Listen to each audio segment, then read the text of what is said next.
Bonjour à tous, les titres de ce journal du vendredi 18 novembre. Le tunnel Génère au Havre est creusé. Ce jeudi, les derniers coups de pelle ont eu raison des 535 mètres de galerie. Ce tunnel est destiné à accueillir le futur tramway du Havre qui doit entrer en activité fin 2012.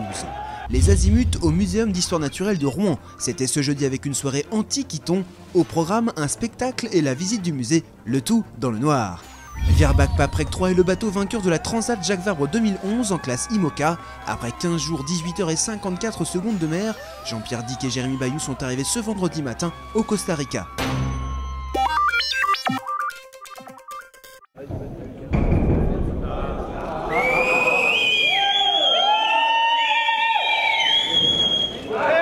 Il aura suffi de quelques coups pour faire tomber les derniers centimètres de pierre. Ce jeudi après-midi, les ouvriers ont terminé de creuser le tunnel destiné au futur tramway du Havre.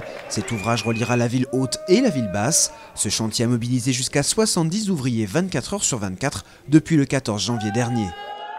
Aujourd'hui, l'étincelle elle est dans nos yeux et tout le monde est joyeux, tout le monde a le sourire. Et puis on est super fiers d'avoir pouvoir réaliser cet ouvrage pour la ville du Havre et je parle au nom de tous les gars. C'est une autre étape qui passe, donc maintenant ça sera le béton, coffrage, et puis je pense que dans 5-6 mois ça sera terminé. Ce tunnel de 535 mètres a nécessité 125 000 heures de travail. Ce percement est une étape dans la vie du tunnel.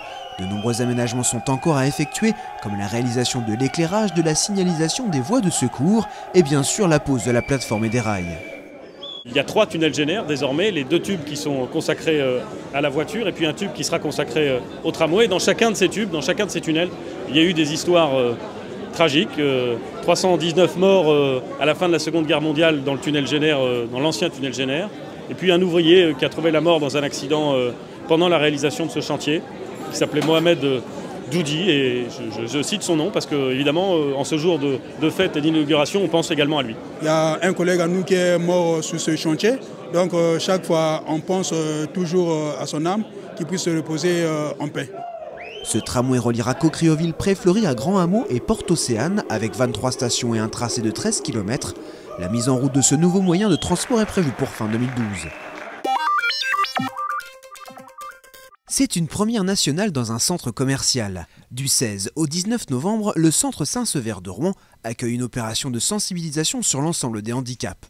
Objectif, faire partager au plus grand nombre les difficultés liées à la perte de l'usage d'un membre ou d'un sens. Donc on a voulu aller plus loin et que l'ensemble des handicaps soit représenté par les associations régionales, bien sûr locales, afin de vraiment montrer à tous ce que font les handicapés. Ils sont là au milieu de vos allées, au milieu de votre caddie, on va dire, et donc vous pouvez les rencontrer, discuter avec eux, voir ce qu'ils font. On a fait un parcours assez sélectif, il est même très compliqué, mais justement pour que les gens ils se rendent compte que quand on est dans un fauteuil roulant, rouler sur du caillou, ouvrir une porte, c'est très compliqué. Différentes associations sont présentes pour animer l'opération. Le centre Saint-Sever est labellisé S3A. Cette indication signifie que le personnel est formé à l'accueil des handicapés.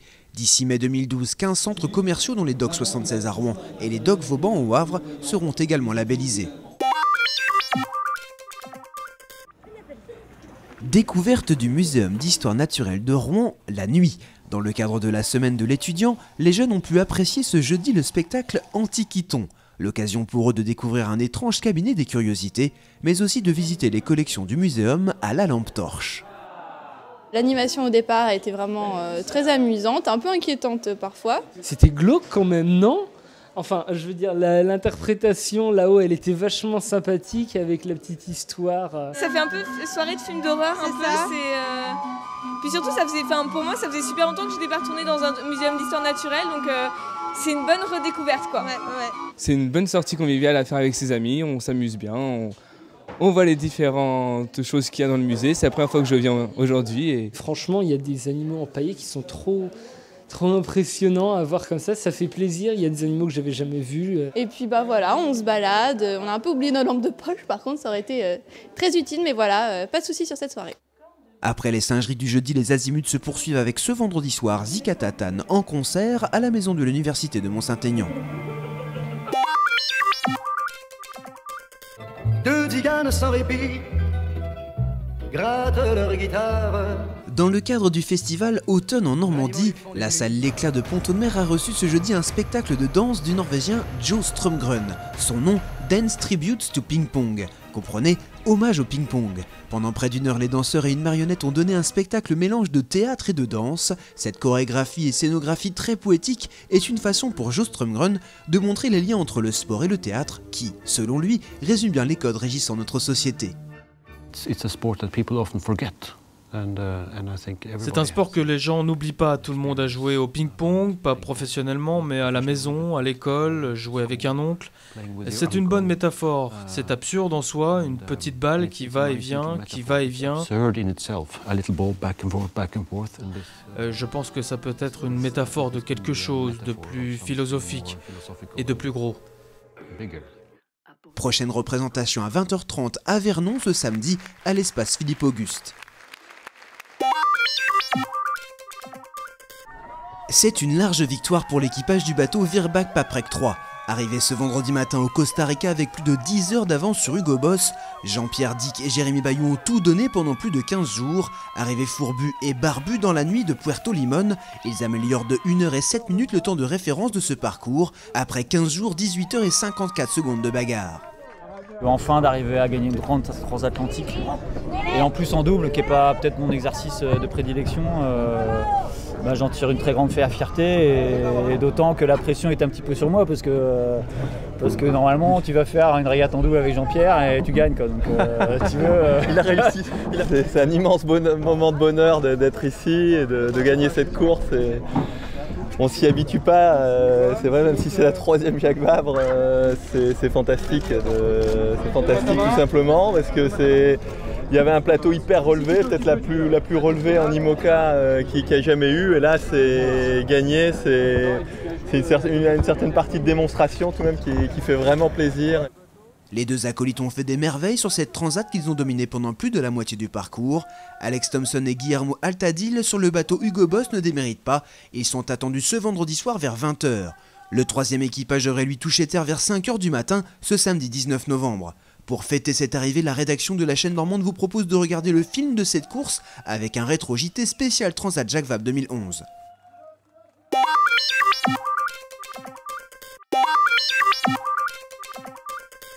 Le grand départ de la 10e Transat Jacques Vabre, c'est ce week-end.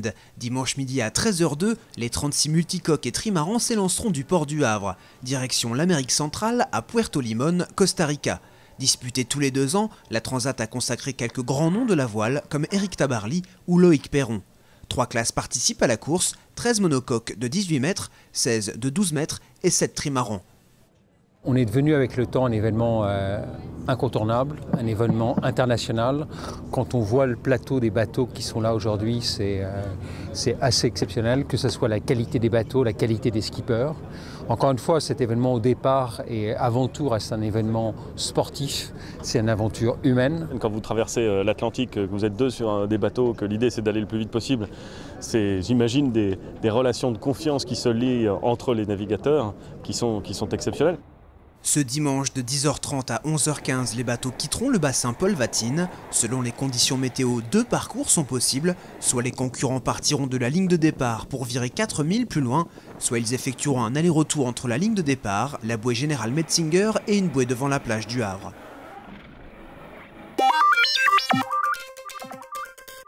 Le départ de la Transat Jacques Vabre se fera finalement ce mercredi à 15 h. Dimanche matin, l'organisation de la course a décidé d'annuler le départ prévu initialement dimanche à 13 h 02. Origine de cette décision, une météo très menaçante pour les embarcations à partir de mardi soir sur le centre de l'Atlantique. On sait qu'on part en automne, on sait qu'on part dans des dépressions, ça va être sportif. On va être pas dans la tempête comme c'était annoncé, mais on va être dans des conditions assez musclées. Ouais. Elle est tellement vaste qu'elle est inévitable cette tempête, et mardi soir on aurait eu des vents supérieurs à 40 nœuds et des rafales de 50-55 nœuds et un état de mer vraiment très important. Ce n'est pas la première fois dans l'histoire de la course que le coup d'envoi est reporté. Pour l'édition 2003, les multicoques s'étaient élancés 5 jours après les monocoques. Ce dimanche, le spectacle a tout de même bien eu lieu en baie de Seine. Les bateaux se sont élancés pour un prologue hommage aux milliers de spectateurs venus saluer les marins. Cette régate côtière de 13 000 s'est disputée au large. Les 35 concurrents se sont affrontés dans un vent de secteur sud d'une dizaine de nœuds et un bon petit clapis. Les skippers jouent le jeu, mais par contre ce ne sont pas des va-t-en-guerre et qu'il y a un moment, ils ont réfléchi, ils se sont dit on va pas tout casser, on va pas faire prendre de risques à tout le monde inutilement. Quelques heures avant cette décision difficile, de nombreuses personnalités se sont succédées au bassin Paul Vatine ce samedi, à commencer par Alexandra Lamy, la célèbre actrice d'Un gars, une fille, et le ministre des Sports, David Douillet. Il faut absolument continuer ce genre de manifestations. C'est des manifestations populaires, il y a beaucoup de gens qui viennent rêver. Ça fait toujours rêver, les grands voiliers sont magnifiques, sont beaux. Et puis que des personnes se rendent compte de l'aventure humaine que ça peut être. Rendez-vous ce mercredi à 15 h au Havre pour le coup d'envoi de la course. Cette fois, c'est sûr. 4, 3, 2, 1, top départ. Ils sont partis à fond. Les 35 tandems de la Transat Jacques Vabre 2011 se sont élancés ce mercredi à 15 h en baie de Seine au Havre. 15 minutes seulement après le coup d'envoi, les premiers bateaux ont enroulé la bouée Général Metzinger. En tête à ce moment-là, le Multi 50 Crêpe Poiou, le 60 pieds Imoca Virbac Paprec 3 et le classe 40 ERDF des pieds et des mains. Le ciel était nuageux avec un vent de sud-est de 20 à 25 nœuds. Ce mercredi soir, les conditions devraient être beaucoup plus difficiles avec des rafales de 35 à 40 nœuds à la pointe du Cotentin. Ces conditions sont attendues mais redoutées par les marins. Ils s'y sont préparés avant le départ. Lorsqu'il y a du vent, on a fait attention à ses choix de voile, ses manœuvres, parce que tout est important et une erreur de manœuvre peut occasionner un gros retard par rapport aux autres. Donc, si on manœuvre bien et qu'on gère bien tout ça, après on pourrait regarder les concurrents et ça devrait bien se passer. Ouais. Si on fait des erreurs, là c'est payé tout de suite content. Bon, ça va pas être une course de demoiselles, on va avoir vraiment des conditions toniques et puis derrière ça devrait quand même s'améliorer à partir de jeudi où là les conditions vont être plus maniables et pour attaquer la première semaine de course. La première journée ne sera sûrement pas déterminante, il faut se mettre dans le mode course. Les premiers bateaux devraient arriver au Costa Rica dans une quinzaine de jours. Au classement général à 17 h, les premiers de chaque catégorie étaient PRB, Crêpe Poiou et Aquarelle.com. Il est 3 h 30 du matin ce vendredi 4 novembre quand Arnaud Boissière signale à la direction de course le dématage de son 60 pieds à Cana-Véranda. On avait entre 8 et 20 nœuds, c'est bord à mur et puis on avait des pistes relayées cette nuit pour bien se reposer, donc à ce moment-là, moi j'étais dehors. On était surtout au réglage des voiles, on barrait pas, et puis d'un coup un grand crash, le mât est parti par le travers sous le vent, ce qui fait qu'on a perdu le mât, la grand voile, le génois, donc le génois. Positionnés à 270 000 à l'ouest de Brest, Arnaud Boissière et Gérald de Baignard n'ont pas déclenché leur balise de détresse. Ils ne demandent aucune assistance extérieure, preuve que tout va bien à bord. Et ils ne sont plus que 12 en classe Imoca à naviguer vers le Costa Rica. La première journée de course a été particulièrement cruelle avec 3 abandons. En tête du classement à 14 h ce vendredi, Massif en Imoca, Crêpe Poiou en Multi 50 et Aquarelle.com en classe 40. Le calme est revenu sur la Transat Jacques Vabre. Depuis le départ, les équipages ont dû affronter 3 grosses dépressions avec des vents froids et des mers croisées. Ces tempêtes ont eu raison de 13 duos de marins. 22 bateaux sont encore en lice. En classe Imoca, Hugo Boss et Virbac Paprec s'échappent via une route nord-ouest quand leurs concurrents sont englués dans une bulle anticyclonique plus au sud. En Multi 50 et classe 40, Actual et Aquarelle.com sont en tête. La Transat Jacques Vabre 2011 continue. Ils sont désormais 2 équipages en Imoca à s'attaquer au dernier quart de la course à la voile. C'est dans le courant de la nuit que Vibrac Paprec 3 a franchi en première position le passage de Mona Island entre la République Dominicaine et Puerto Rico. Quelques heures après cette entrée, Hugo Boss la rejoint sur la même trajectoire.